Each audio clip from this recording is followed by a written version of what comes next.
control of movement and view in the work of Le Corbusier produces an almost cinematic representation. It's this dynamic spatiality that in some ways supersedes the one-point perspectival calibrations and mathematical stability of Brunelleschi or Alberti.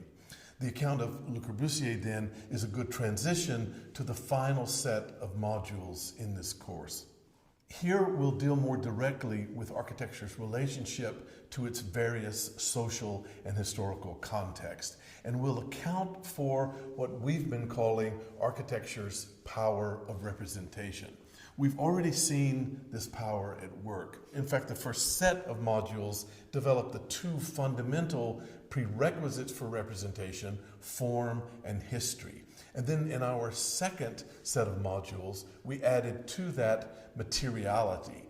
And with these three prerequisites, we can recall Hegel's great argument that with these techniques or devices, architecture is called upon to do nothing less than represent the truth of its historical context. But representation can mean other things as well. It can mean that architecture sometimes performs like a linguistic metaphor. In the upcoming module, we'll look at the visionary architects of the 18th century and their use of architecture as a way of speaking to communicate meaning, what they call l'architecture parlante, or speaking architecture. One of the exercises in another module asks you to list some of the dozens of metaphors used by a critic to characterize an architectural project.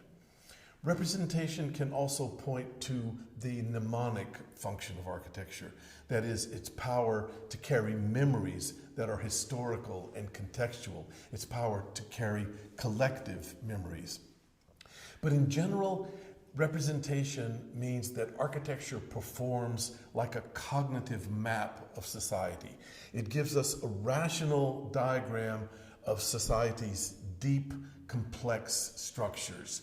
It gives shape to an epoch's particular character and nature, and it links the memory of pasts to possible futures.